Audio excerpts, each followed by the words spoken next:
Welcome to the Conscious Investor. Let's get started.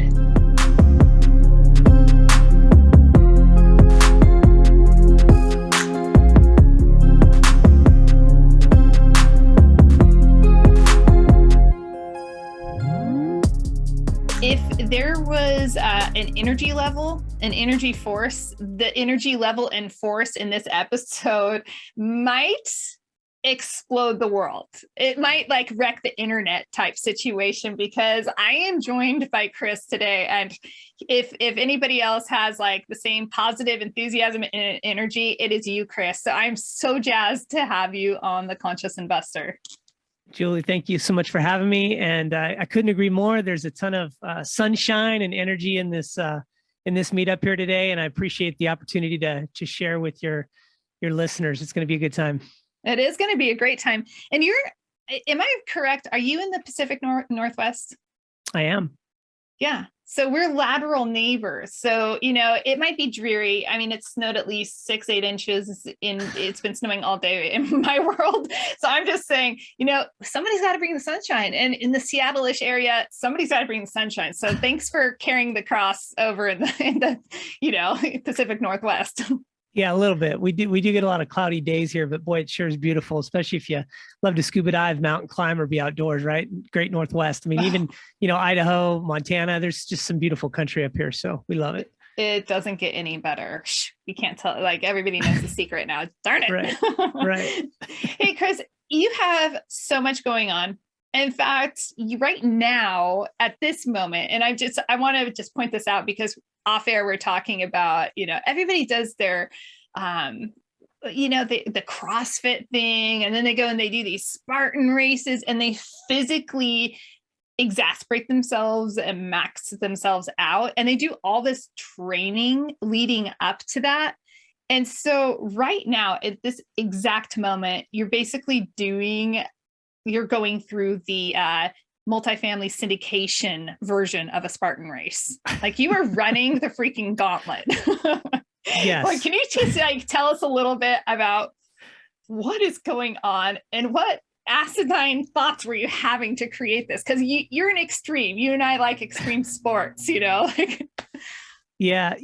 Well, it's funny because, Julie, I think that I've grown at my best when I've pushed myself to the limits. I mean, like, really pushed myself. And the challenge with the world we live in today is that I don't think people are being pushed enough. I think everyone's in a comfort zone. And, when things get difficult, they run or they get coddled. And it's difficult to grow, just like tearing your muscles down and growing them, right?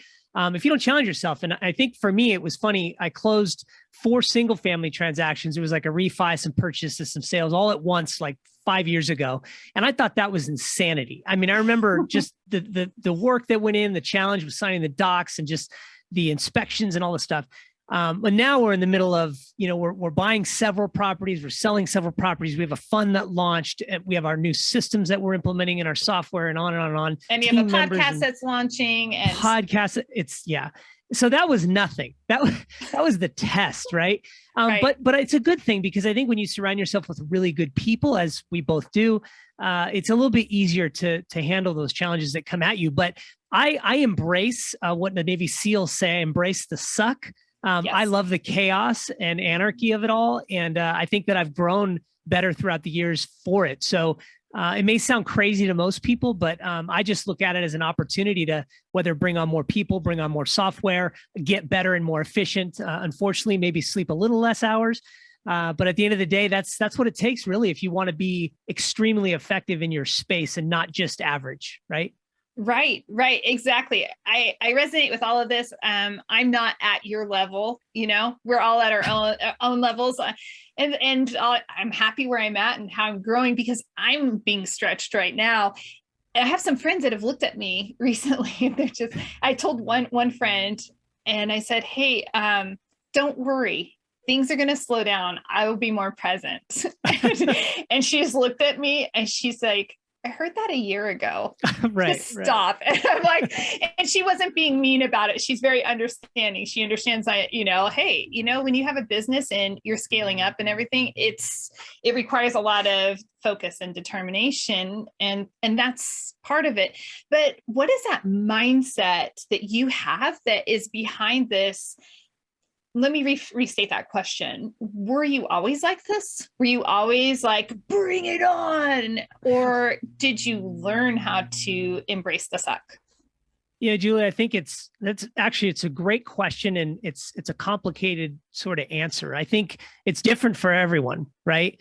For me, my early motivation was just challenges as a young person growing up, single parent, on my own at a very young age myself, just trying to figure out the world. And that kind of motivated me to want more things, right?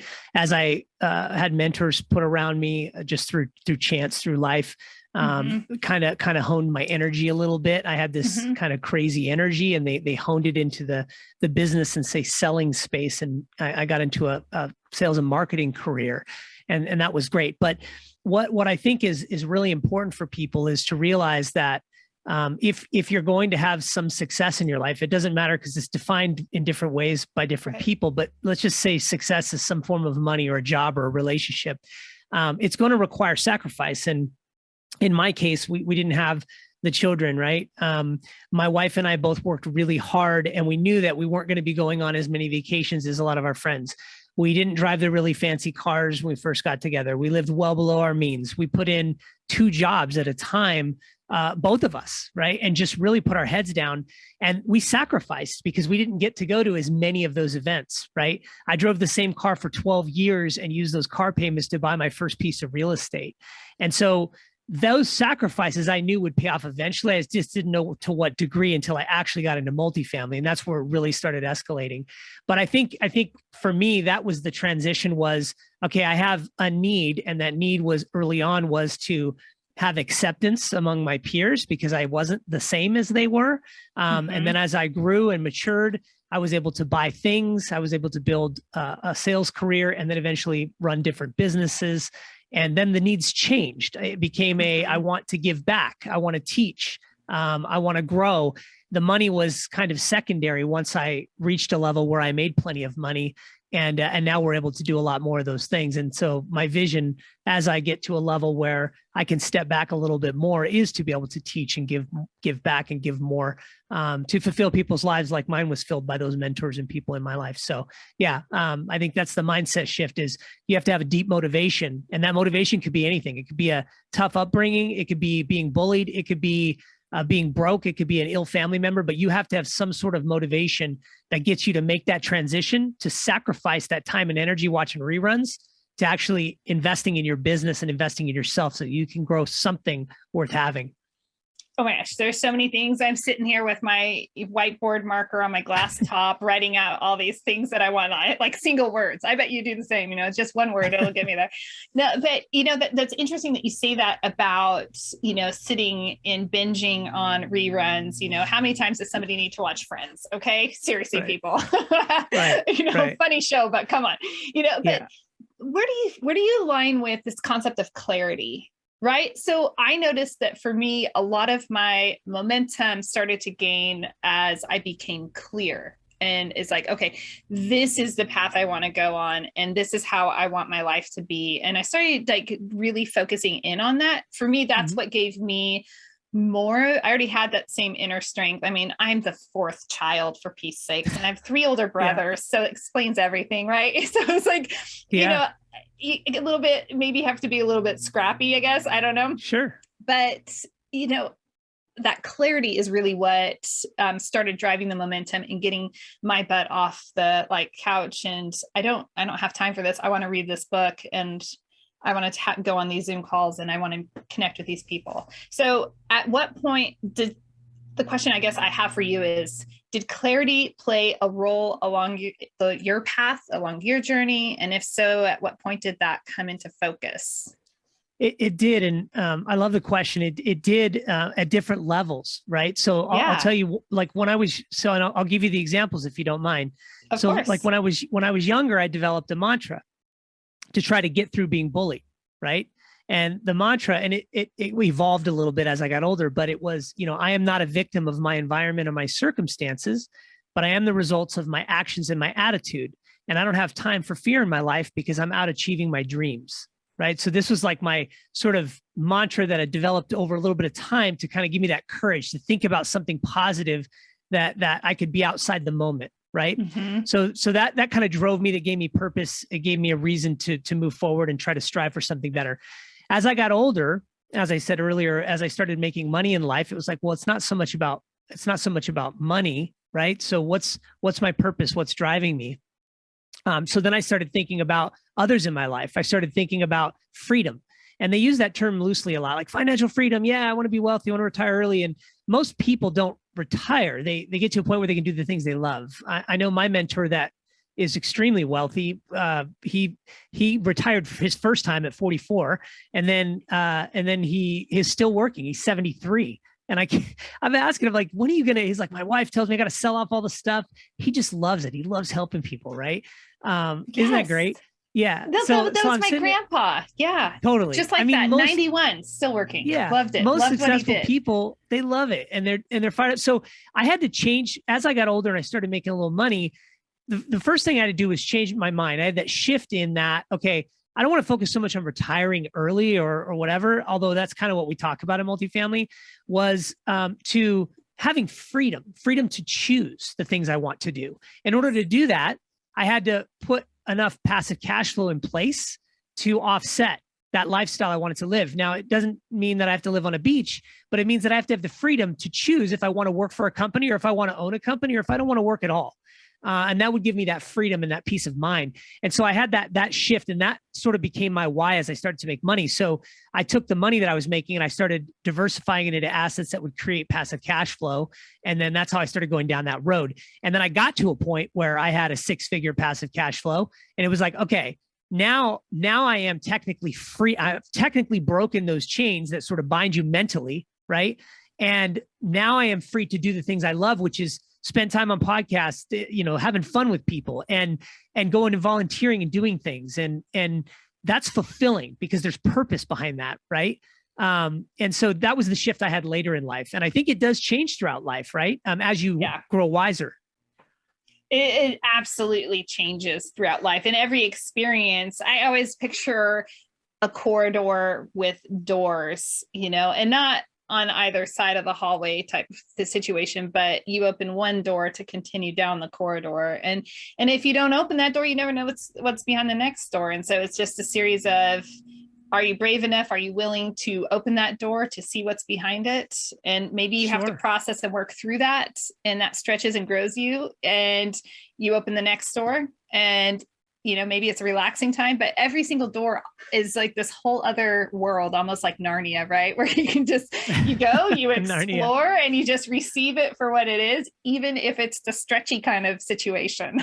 Yeah, no, 100%. And I think you can't be afraid to keep pushing and challenging and just get outside the comfort zone, because the real success, the real effectiveness, the real win is on the other side of what you don't know. Jack Canfield talks about it, on the other side of fear. And it's like, it's so true. You have to do that all the time. And it doesn't matter if you're in real estate or you're just challenging your own thoughts, right? Sometimes we get in our own head, and this is real. It doesn't matter how much money you have or how successful you are.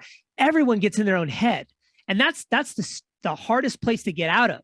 So you got to almost step outside yourself and say, dude, like, what are you doing? Quit being such an idiot. Like, this isn't even a big deal. Focus on the big prize, right? You got so much more to do over here. Get out of this space and go be positive, right? Yeah, that is so paramount, to take the thoughts captive, to say, I have a little sticky note. People have heard me say this before, and it says, like, what should you be thinking right now? Because if you just let your thoughts will just kind of take you astray, it's like chasing a little white rabbit somewhere. And it's like, don't do that. Just like stay on point and keep yourself focused. Yeah. Hey, I want to go back to something you said that sparks some curiosity. I'm a curious person, as are you, but I noticed that there's a consistent theme I find amongst very successful, entrepreneurs. And that is that they didn't feel like they were the same as they were growing up. And they've kind of felt like, I'm a little different. And, and yet oftentimes it turns to be these like super amazing, like just you've been extremely successful on multiple levels. So, can you talk about what was that like not feeling, the same, and how did you deal with that? Yeah, no, that's a really good question. It's interesting. I was asked on an interview a while back to write up an epitaph, right? And I've never been asked that. I was like, wow, this is crazy. And I'm going to read this to you actually. And this, by the way, definitely. listeners, this is not scripted. She didn't know I was going to read this, but it actually makes so much sense to that question because I just found this the other day and I was like, wow, this makes sense. So here's what I wrote, and it actually is relevant to how entrepreneurs are unique and how they are alone sometimes, or like they change and they're different. And I don't put myself in the same space as some really, really successful people, but I do feel sometimes that I am different, right? And a lot of it comes from not having the time with friends that I used to, right? And they have children maybe perhaps, and you're not in the same circles, right? Things like that. But here's what I wrote. I wrote, here stands a man who walked alone, but was never alone, as he was driven by purpose, love, ethics, integrity, and a passion for the work still to do. Okay. Now I wrote that for him and he's like, wow, that's crazy. Like, what does that mean? And I said, well, it's an emotion inside that an entrepreneur believes that he's alone, but he knows that he's never alone.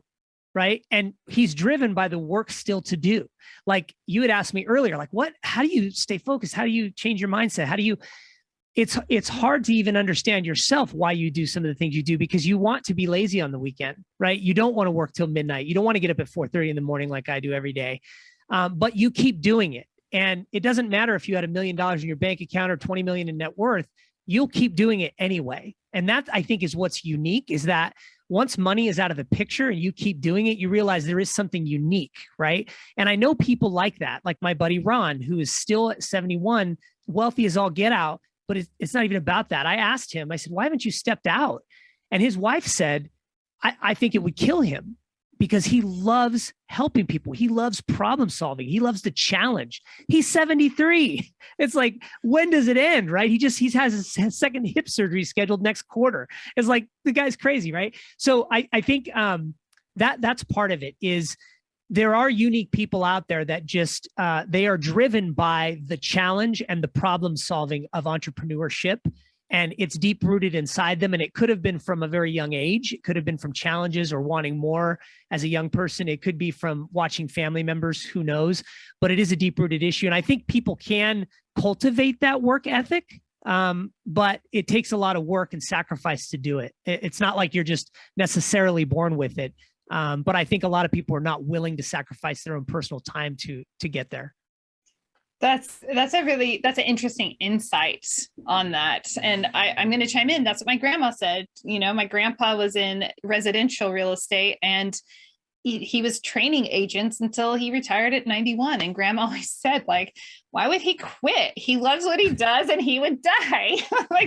Almost verbatim, Yeah, totally. And it was like this cadence and rhythm to their life, but they also lived extremely healthy lives and traveled and were curious. And so I think that there's a spark to that of, forever young type mentality. Grandma said, when she was 91, that she felt like she was, in her mind, 26 still, like crazy. So I think there might be an element of that, when you live that curious lifestyle. You have him as a mentor. What would you say the role of mentors have been in your life? How has that served you well? They're critically important. And I think it's unfortunate that there are a lot of people that grow up in communities that don't really have a circle of influence that's positive or a mentor in their life, right? And it's hard to find. Oftentimes you can volunteer your time, but there's just a lot of environments that don't cultivate that. And it was important to me because I was about 18 years old and kind of out on my own and didn't really have that structure. And he sort of took me under his wing. I worked for him and he taught me everything I needed to know about building the foundation for business and just building a good work ethic and structure in my life, to kind of grab onto a structure, if you will, to grab onto and then build from. Whereas I was just running around not knowing what the hell I was going to do. It's like, I'm working here, I'm working there. I mean, when he found me, I was working literally at a hot dog cart. And he plucked me out because he said my attitude, Seriously? My energy. Oh yeah, totally. He just plucked you. He's like, you are coming to work for me. Oh yeah. There's a whole story about it. It's crazy. Okay. We got to hear this story. No, story.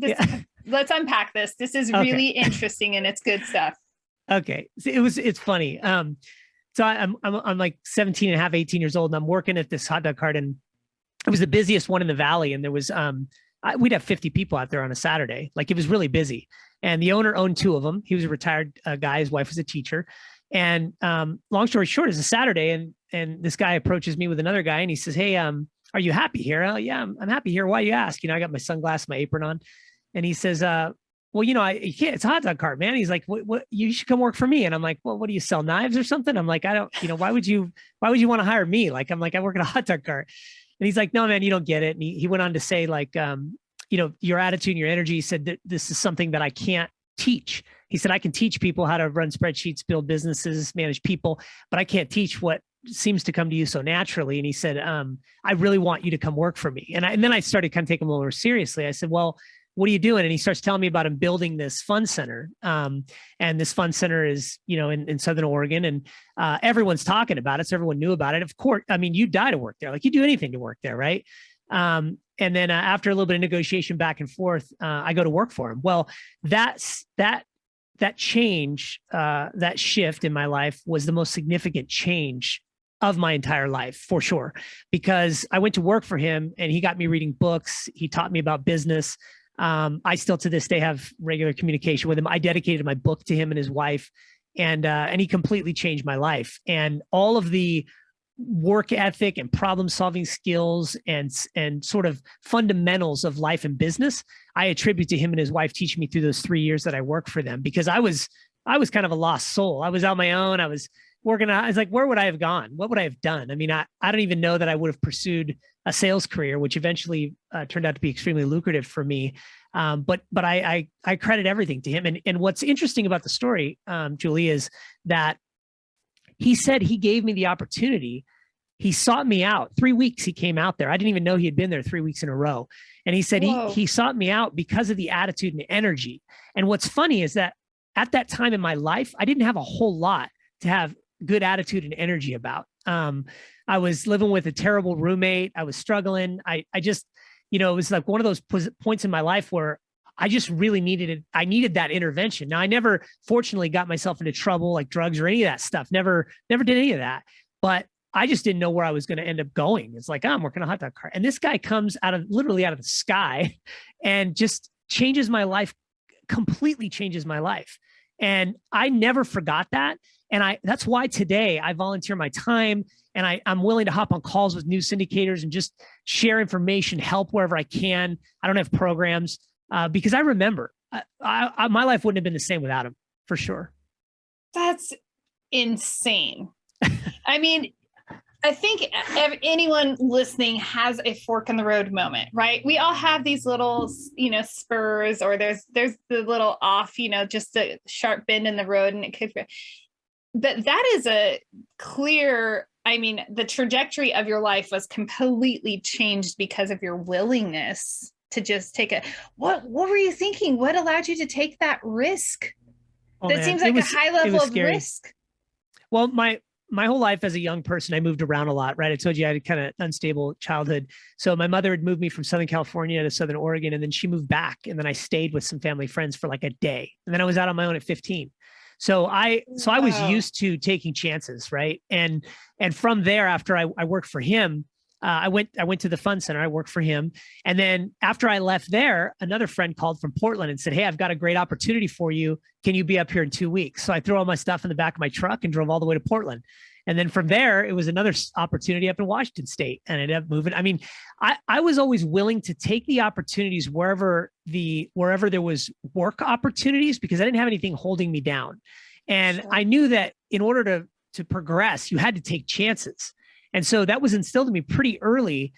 And I think part of it was because I moved around a lot as a kid, and I never had that foundation, right? Not fun, but set me up and prepared me for those changes, right? Those inevitable changes in life. That's the only way I could explain it, because otherwise it would have been scary as heck, right? Just to go and take chances and leave the job, or even leave a state, and not even really have a whole lot of family around to support you. It's pretty crazy.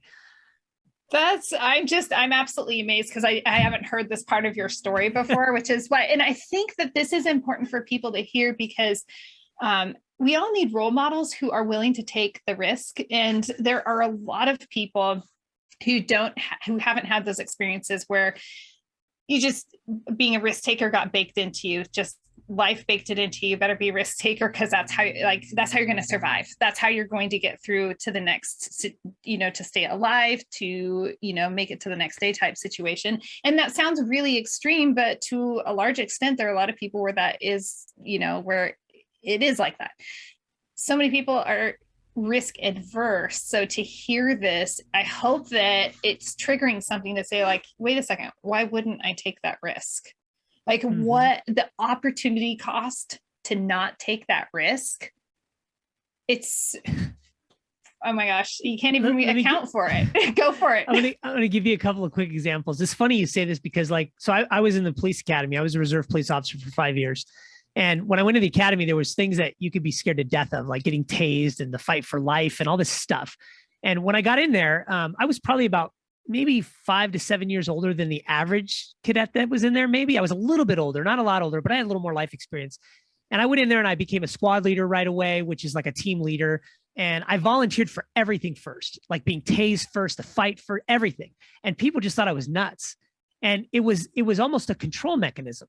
It was like, look, I know what I'm facing because there's been thousands of people before me that have faced it. Exactly. It's not going to be fun, right?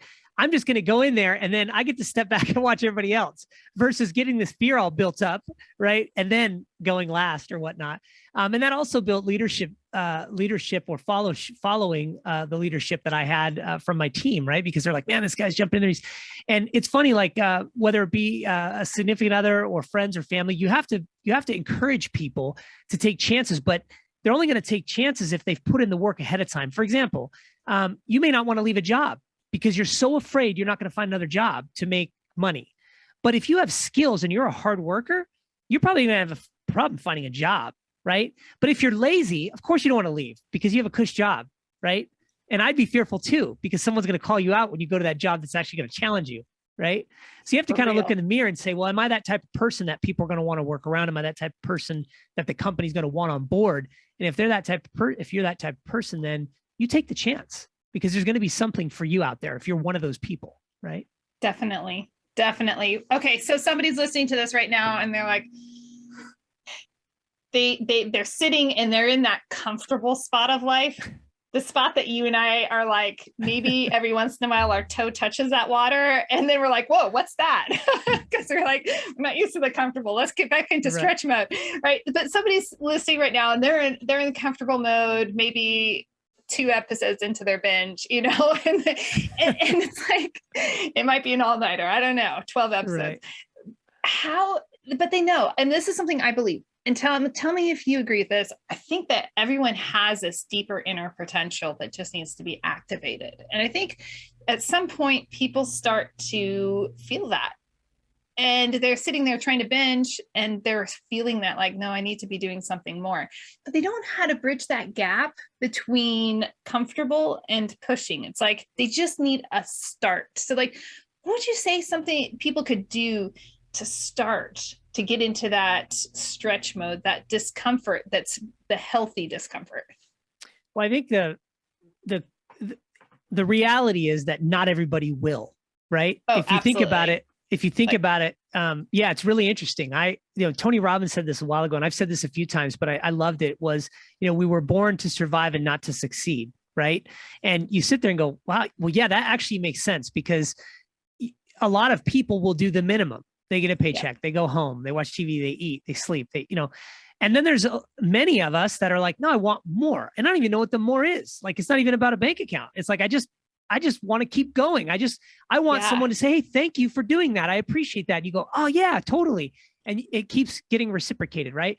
So if somebody's having a hard time identifying if they are or are not that type of person, I would say you have to kind of look deep inside and say, what gets me excited? What gets me excited? It could be, I like doing crafts, or I like helping my family members, or I like making money. Or I like the thought of me never having to work again, or you name it. There's a million things that could get you inspired, but the key is finding something to inspire you long-term, not motivate you short-term. Right. So you have to figure out deep inside, what is that? Now, once you identify that, then you have to put, whether it's a circle of influence around you or sayings or different tools that can keep you kind of on track to try to get you to whatever that they call it, a why or a motivation or inspiration, whatever, is to keep you going. Because there's no doubt, and Julie, you and I both know that as much as we're on fire all the time, there are times that we get down, right? I mean, there's times that, the world just smacks you upside the head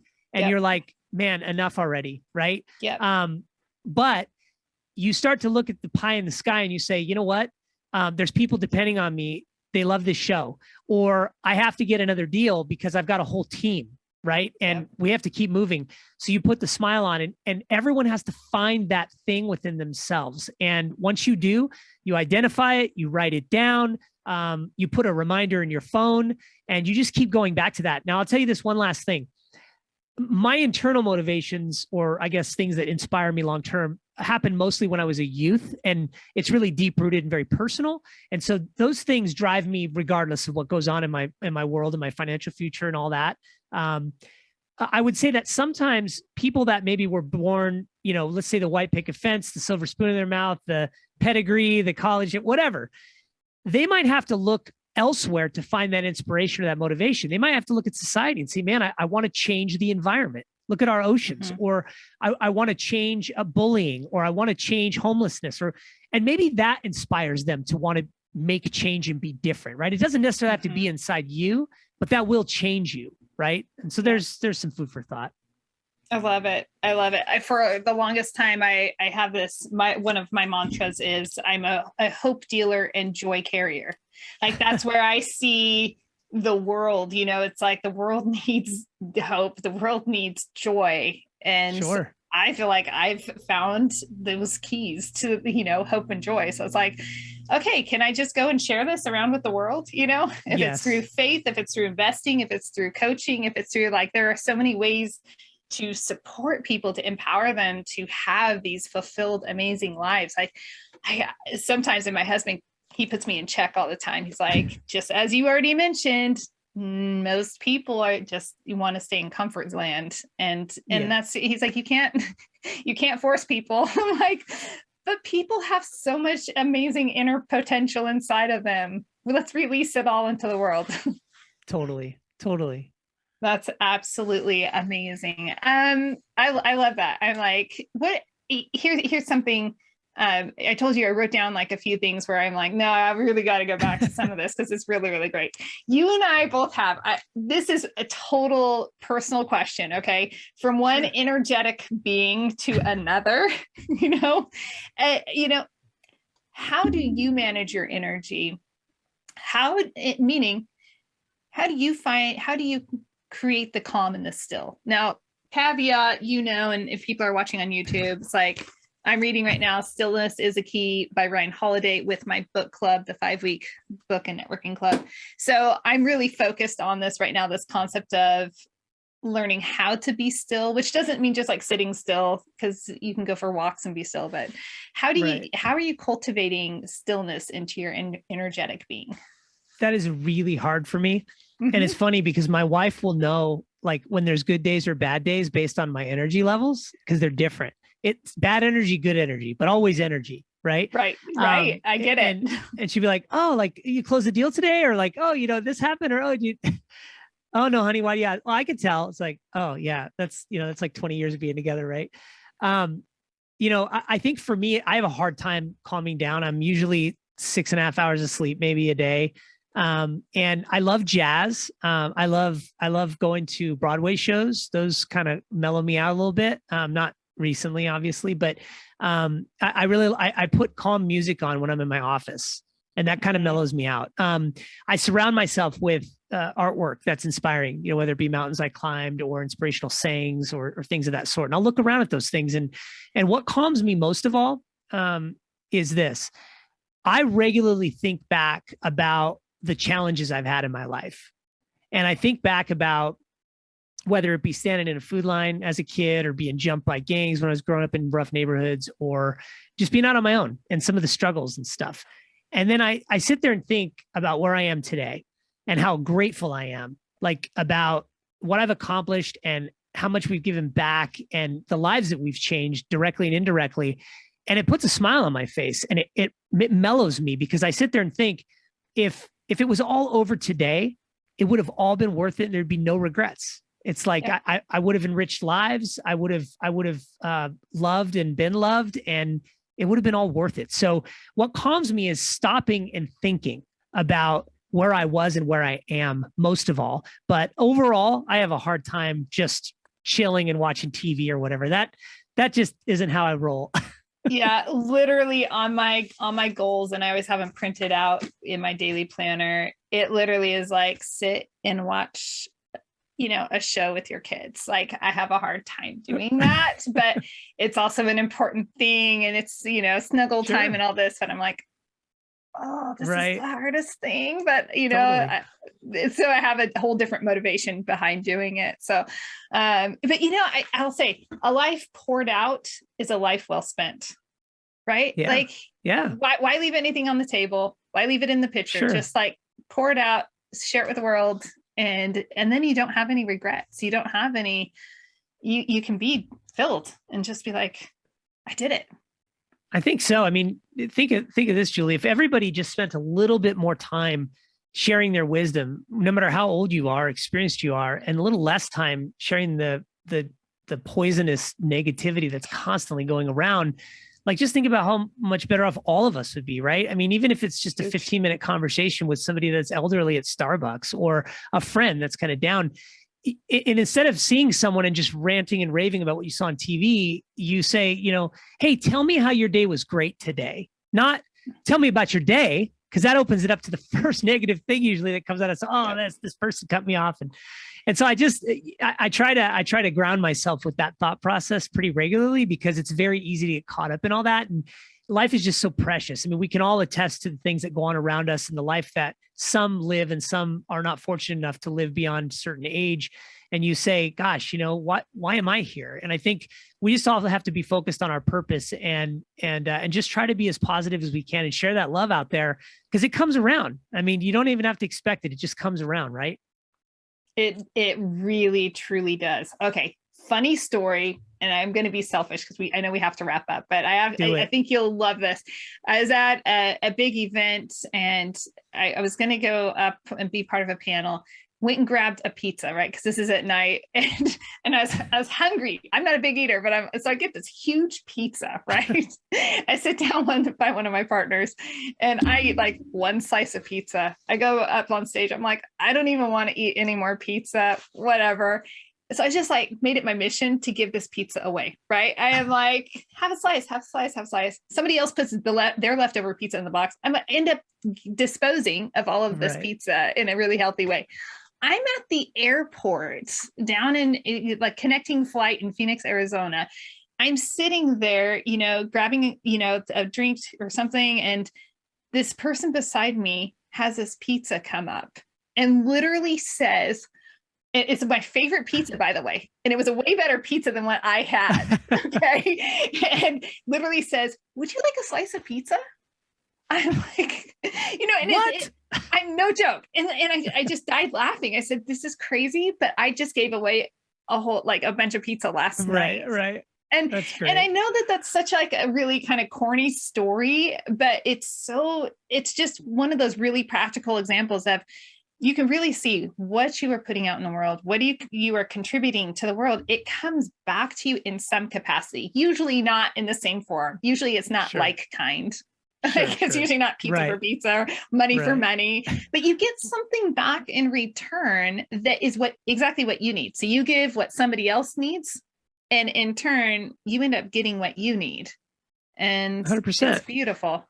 Yeah. And I believe that when you're positive versus negative, you're more open to see things. So like, those things may have happened to you anyway, but when you're negative, you're in this like box, and it's hard to see the positive around you. So when you're positive and you're energetic and you're out there helping and you're trying to, good things do seem to come around. It's like, good things come to good people or whatever. It's like, well, no, it's oftentimes they're just open to it, and more people want to be around them. So there's more opportunity, right? It's like jobs and things like that. So yeah, I just, hey, it's not easy to be positive all the time, but I think at the end of the day, we just have this wonderful life to live. We're so blessed to be here and have the opportunities we have. And I'm just grateful for all the things that have come my way and just want to share that positive energy out there. So yeah, it's good. I love it. We have to wrap up. I cannot believe that we've talked, fantastic conversation. And I know that this is inspiring people, and really that point and when this is released, I know it's at that point where people are in that painful moment of their goals for the beginning of the year, Q1, and I know it's going to come out, and you guys are going to be at that point where you're going to want to quit on your goals, and you're going to hear this and you're going to be like, no, I want to stretch. So take the stretch, use all of this as encouragement. But Chris, before we go, I obviously want everyone to know how to contact you.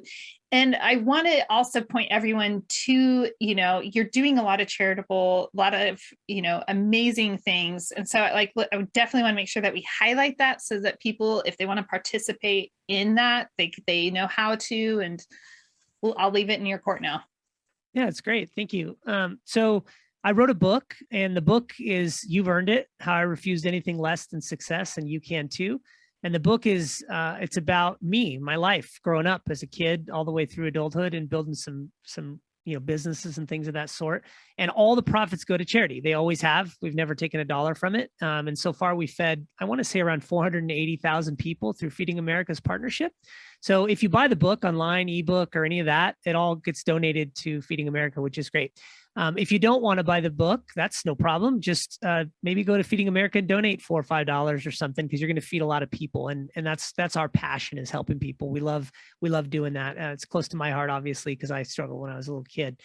You can find me at sterlingrhinocapital.com. You can find us on YouTube, Sterling Rhino Capital. We've got about 70 educational videos.